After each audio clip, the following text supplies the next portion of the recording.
신실하신 하나님 아버지, 오늘 이 저녁에도 변함없는 사랑으로 저희들을 이끄시고 주님 앞에 예배하는 기쁨을 놓지 않기 위하여 이 자리로 달려오게 하심을 감사드립니다. 우리의 마음이 주님 앞에 성결하게 해주시고 주님의 그 거룩하심 앞에서 조금도 부끄러움이 없도록 그리스도의 보혈로 저희들을 씻어 하나님 앞에 예배하기에 조금도 우리 자신이 부끄럽지 않도록 씻어 주시옵소서. 하나님, 이 시간 우리의 마음을 열어 주시기를 또한 간구합니다. 우리 마음속에 웅크리는 온갖 거짓된 것과 욕심과 죄된 것들을 다 내어놓고 오직 주님을 향해서만 우리의 마음을 열게 해주시고 주님께서 말씀하실 때 주님께서 우리 가운데 운행하시고 우리 마음 가운데 역사하실 때 주님을 보게 하여 주시옵소서. 예수님의 이름으로 기도합니다. 아멘. 오늘 주님께서 주신 말씀은 열왕기상 14장 1절에서 13절까지 말씀입니다.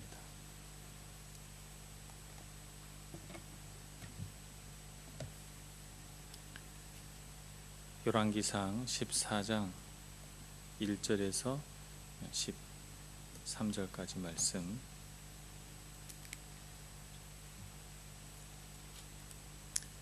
봉독하겠습니다. 그때 여로보암의 아들 아비야가 병든지라 여로보암이 자기 아내에게 이르되 청하건대 일어나 변장하여 사람들이 그대가 여로보암의 아내임을 알지 못하게 하고 실로로 가라. 거기 선지자 아히야가 있나니 그는 이전에 내가 이 백성의 왕이 될 것을 내게 말한 사람이니라. 그대의 손에 떡 10개와 과자와 꿀 한 병을 가지고 그에게로 가라. 그가 그대에게 이 아이가 어떻게 될지를 알게 하리라. 여로보암의 아내가 그대로 하여 일어나 실로로 가서 아히야의 집에 이르니 아히야는 나이가 많아 눈이 어두워 보지 못하더라. 여호와께서 아히야에게 이르시되 여로보암의 아내가 자기 아들이 병들었으므로 내게 물으러 오나니 너는 이러이러하게 대답하라. 그가 들어올 때에 다른 사람인 채 함이니라. 그가 문으로 들어올 때에 아히야가 그 발소리를 듣고 말하되 여로보암의 아내여 들어오라. 내가 어찌하여 다른 사람인 채 하느냐. 내가 명령을 받아 흉한 일을 내게 전하리니 가서 여로보암에게 말하라.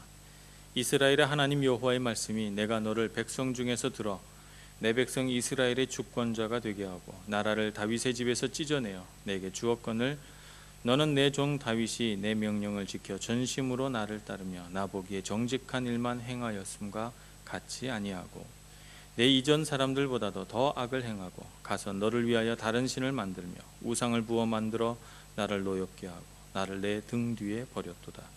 그러므로 내가 여로보암의 집에 재앙을 내려 여로보암에게 속한 산에는 이스라엘 가운데 매인자나 노인자나 다 끊어버리되 거름더미를 쓸어 버림같이 여로보암의 집을 맑게 쓸어 버릴지라.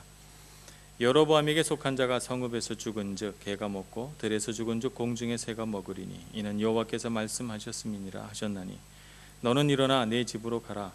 내 발이 성읍에 들어갈 때에 그 아이가 죽을지라. 온 이스라엘이 그를 위하여 슬퍼하며 장사하려니와 여로보암에게 속한 자는 오직 이 아이만 묘실에 들어가리니 이는 여로보암의 집 가운데에서 그가 이스라엘의 하나님 여호와를 향하여 선한 뜻을 품었음이니라. 아멘. 오늘 말씀이 무시무시한 저주의 말씀이다 보니까 말씀을 다 읽고 나서 아멘 하기가 어려우신 것 같아요. 그죠? 하나님 말씀은 무슨 말씀이든 아멘으로 받습니다. 여로보암이라고 하는 왕을 조금 설명을 해야 될 것 같아요. 몇 주에 걸쳐서 계속 여로보암에 대해서 말하다 보니까 말씀을 드리다 보니 여로보암이 어떤 사람인가 좀 우리가 기억이 가물가물해질 때가 된 것 같습니다. 여로보암이 처음 성경에 등장한 것은 솔로몬이 그를 발탁했기 때문입니다. 밀로에 성읍을 하나 건축하는데 그 토목공사의 수장으로 그를 세웠습니다. 그가 아주 성실하고 지혜로운 사람이라서 그를 특별히 요셉 지파의 수장으로 삼았어요. 요셉 지파는 나중에 둘로 갈라져서 이스라엘 12지파 안에 들어오죠. 에브라임 지파와 므낫세 지파입니다. 우리가 성경 가운데서 흔히 북이스라엘을 에브라임아라고 하는 말로 부르는 것을 보게 됩니다. 북이스라엘의 주된 지파가 에브라임 지파입니다. 그만큼 요셉 지파가 굉장히 힘이 있었다 이렇게 볼 수 있어요. 그 강성한 요셉 지파의 수장이 됐으니까 이 여로보암이라고 하는 사람이 상당한 실력자였다 하는 것을 우리가 알 수가 있죠. 그 뒤에 예루살렘 성에 들려서 왕을 아련하고 돌아가는 길에 그는 특별히 실로의 선지자 아히야를 만나게 됩니다. 그는 갑자기 그곳에서 새옷 한 벌을 가져다가 그것을 12조각으로 찢어가지고 11조각을 그에게 줍니다. 10조각을 그에게 줍니다. 여로보암이 깜짝 놀라죠. 그러면서 그 아히야라고 하는 사람이 예언하기를 너는 곧 한 나라의 왕이 될 것이다 이렇게 말하면서 솔로몬의 죄로 인해서 유다 지파가 심판을 받게 되고 그래서 나라를 갈라서 10지파를 너에게 주겠다라고 하는 말씀을 듣게 됩니다. 그때 여로보암이 두 가지를 듣게 돼요. 하나는 경고, 하나는 하나님의 복. 이게 두 가지를 듣게 되죠. 하나 경고는 너도 솔로몬처럼 행하면 너 손에 주어진 복을 다 빼앗을 것이다. 그러니 너는 근신하라 라고 하는 경고고, 다른 하나는 내가 만일 다윗과 같이 나를 경외하고 나를 섬긴다면 다윗에게 주었던 그 모든 영화와 복을 너에게 다 줄 것이다 라고 하는 복의 선언이죠. 이 두 가지를 다 줍니다. 어느 것을 따라갈 것이냐, 무엇을 취할 것이냐라고 하는 것은 전적으로 여로보암의 손에 달려 있는 것입니다. 그 후에 솔로몬이 죽고 정말 나라가 갈라졌습니다. 그래서 남쪽에는 베냐민 지파와 유다 지파가 남고 북쪽으로는 나머지 10지파가 다 가세를 해서 여로보암을 왕으로 추대합니다. 어떤 과정 속에서 어떻게 그가 왕이 되었는지 자세한 묘사는 없지만 어쨌든 아히야 선지자가 예언한 대로 하나님께서 말씀하신 대로 여로보암은 왕이 됐습니다. 우리가 성경의 과정을 쭉 본다면 여로보암은 당연히 하나님 앞에 손을 높이 들고 예배하고 주님 앞에 영광을 돌렸어야 마땅합니다. 주님은 정말 놀라우신 분이십니다. 나 같은 사람을 어찌 이 구덩이에서 건지셔서 나로 하여금 한 나라의 왕이 되게 하셨습니까?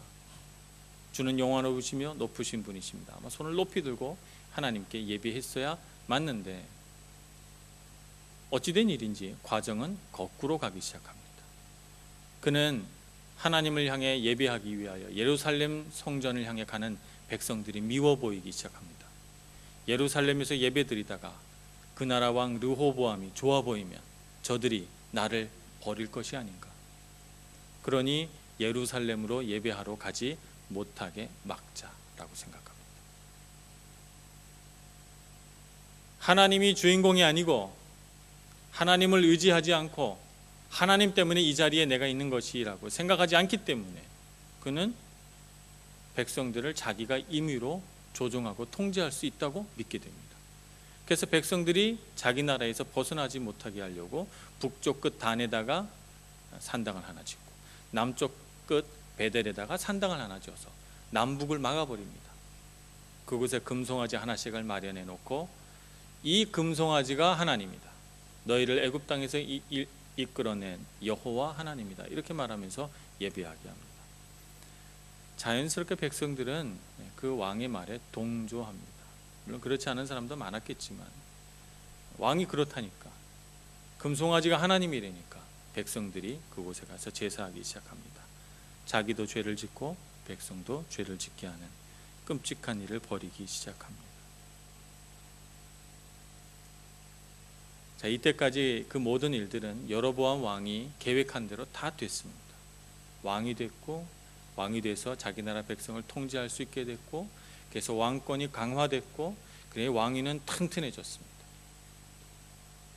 모든 것이 그의 뜻대로 됐는데 드디어 자기 뜻대로 되지 않는 일이 하나 발생합니다. 아들이 병들은 것입니다. 몇째 아들인지 알 수 없지만 그가 이토록 근심하고 걱정하는 걸로 봐서 그가 아주 많이 사랑하는 아들인 것 같아요. 그래서 이 아들의 병이 나을지 안 나을지 아내를 시켜 물어보게 합니다. 자, 오늘의 이야기는 바로 여기서부터 시작이 되지요. 우리가 이 말씀을 보다 보면 궁금한 것이 하나 생깁니다. 기왕 아히야가 생각이 나서 나를 임금이 될 수 있다고 말했던 선지자 그 아히야가 생각났다면 당연히 아히야에게 어떤 요청을 했어야 맞을까요?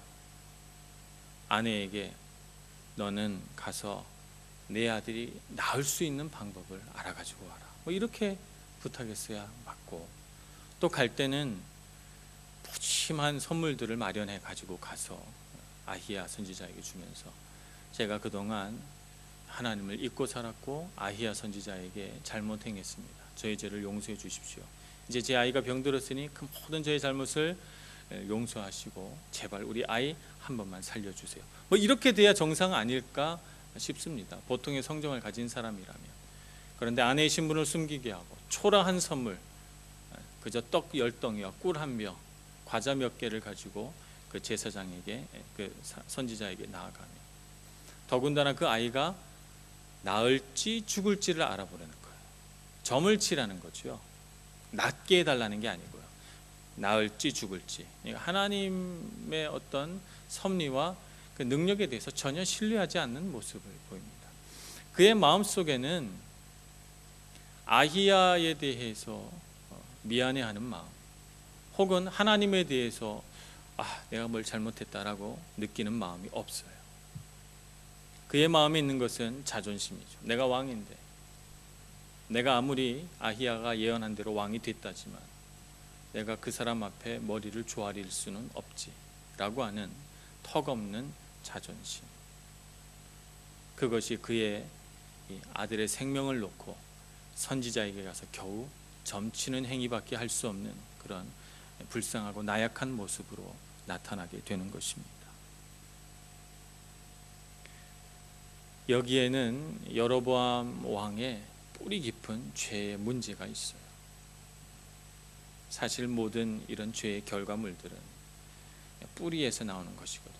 한 뿌리에서 나와서 그 뿌리가 줄기를 만들고, 그 줄기에서 가지가 나오고, 가지에서 잎이 달리고, 꽃이 피고, 열매가 달리는 거거든요. 많은 사람들이 열매를 보고 열매를 바꾸려고 그래요. 나타난 현상을 보고 현상만 바꾸면 변화가 될 거라고 생각하지만, 아무리 내가 원치 않은 열매가 달렸다고 열매를 따내고 다른 열매를 거기에 접붙이려고 해도 절대 접붙여지지 않죠. 사과나무에는 사과가 달리게 돼 있고, 배나무에는 배가 달리게 돼 있고, 독나무에는 독이 달리게 돼 있습니다. 그런데 그걸 아무리 바꿔내려고 해도 되지 않습니다. 고치려면 어떻게 해야 됩니까? 뿌리를 바꿔야죠. 뿌리를 바꿔야 돼요. 그 뿌리를 알고 그 뿌리를 인식하고 뿌리부터 치료하지 않는다면 나무는 바뀌지 않습니다. 여로보암 왕의 죄는 바로 하나님을 경외하지 않는 죄라고 하는 것이죠. 사람은 두려워하고 사람은 중요한데 하나님은 두려워하지 않고 하나님은 중요하게 생각하지 않습니다.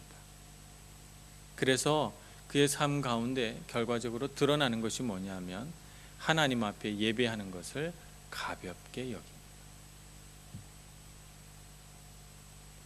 하나님 앞에 예배하는 것을 가볍게 여겨서 그는 예배를 백성을 통제하는 수단으로 삼습니다. 그러니까 자기 마음대로 이렇게 제단을 만들고 또 금송아지를 만들어서 하나님이라고 어리석은 백성들을 현혹시키고 하는 것이죠.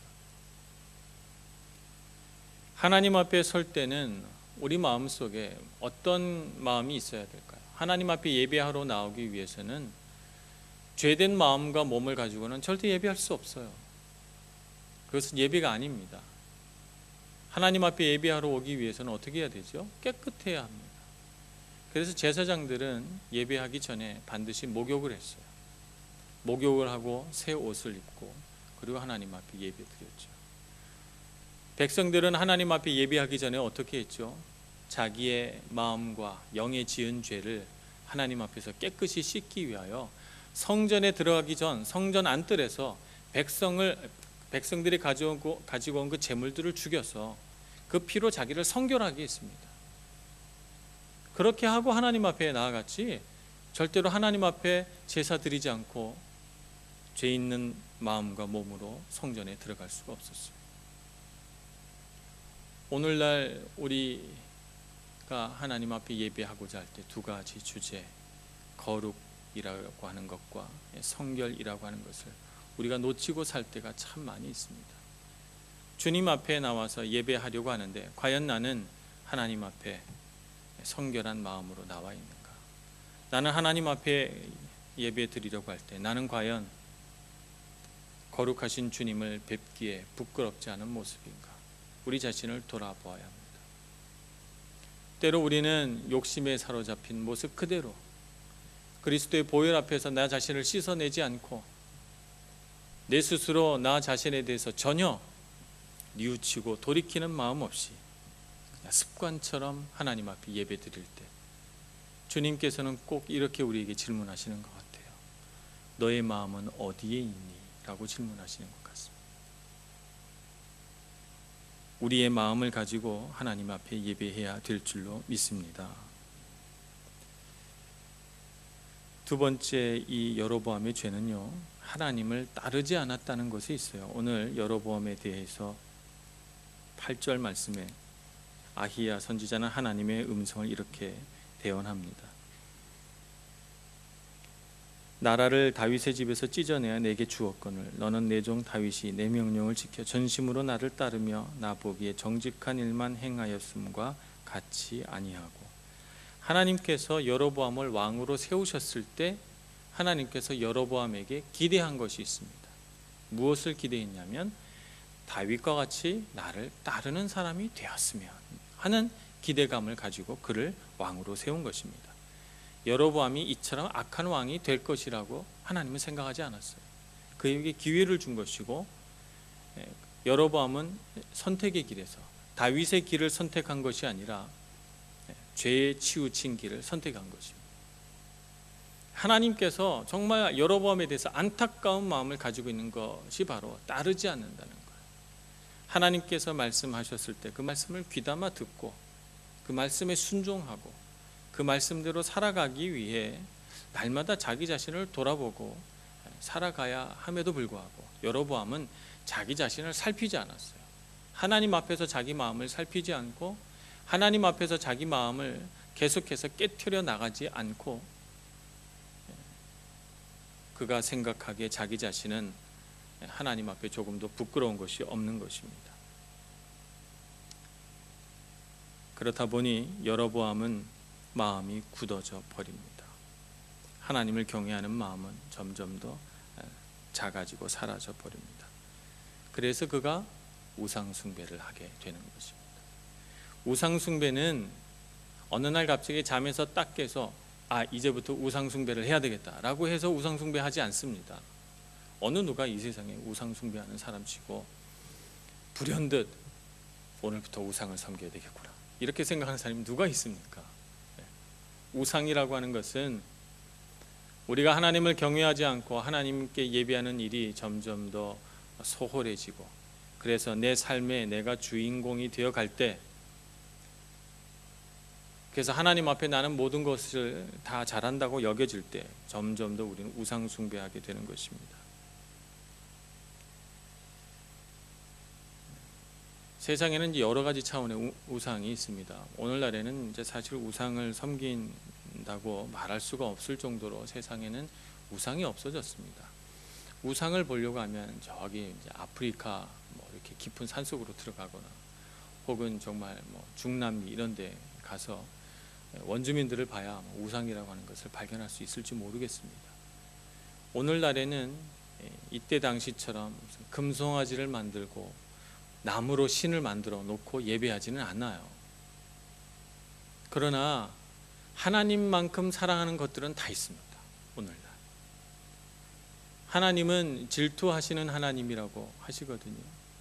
하나님께서 질투하신다 이렇게 생각하면 어떤 사람은 불쾌할지 모르겠습니다. 하나님께서 사랑과 자비의 하나님이신데 왜 사람이 갖고 있는 특성 가운데 그 좋지 않은 성품인 질투라고 하는 성품을 갖고 계시는가 이렇게 생각하지만 사실 질투라고 하나님께서 질투하신다라고 하는 것은 하나님의 간절한 사랑의 표현입니다. 하나님 우리를 너무 사랑하셔서 우리의 마음 다를 갖고 싶어요. 그런데 우리가 하나님을 사랑한다고 해서 반쪽만 준다면 하나님은 그 나머지 반쪽이 가 있는 쪽을 보시면서 너무 가슴 아픈 것이죠. 그것이 질투예요. 제가 전에도 비유로 말씀을 드렸지만 남편이 아내를 사랑한다고 하면서 여보, 내가 당신을 정말 사랑하는데 내 마음의 절반은 당신 것이야.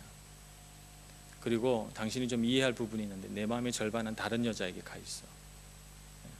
당신 정말 기쁘지? 내 마음의 절반이나 가져갔잖아. 이렇게 말한다면 어느 여자가 이 남자를 같이 살려고 하겠습니까? 아내는 남편의 뭐를 원하죠? 전부를 원해요. 전부가 아니면 사랑이 아닌 것입니다. 우리가 하나님을 사랑한다고 말할 때 우리가 하나님, 제가 하나님을 위해서 이만큼도 드렸고요, 이렇게 헌신했고요, 하나님 기쁘시죠? 근데 사실 하나님, 제가 고백할 것이 있는데 제 마음 한구석에 하나님만큼 좋아하는 게 또 있어요. 근데 제가 절반이나 하나님께 드려요. 하나님 기쁘시죠? 이렇게 말씀드린다면 하나님께서 오냐 기쁘다 이렇게 말씀하실까요? 가슴 아파하시죠? 이것이 바로 하나님의 질투입니다. 하나님 우리의 뭐를 원하시죠? 전부를 원하십니다. 전부 갖기를 원하세요. 그게 사랑이죠. 예수님도 우리에게 사랑을 주실 때 반쪽만 주시지 않아요. 전부를 주셨죠. 자기 생명까지. 그것이 사랑입니다. 하나님을 따른다라고 하는 것은 자기의 전부를 다 드려 주님을 향해 간다는 것입니다. 일주일 가운데 주일만 주님께 드린다는 뜻이 아닙니다. 하나님 앞에 예배할 때는 하나님을 보고 세상 가운데서 내가 살아갈 때는 세상의 법칙을 따르는 것은 하나님을 예배하는 것이 아닙니다.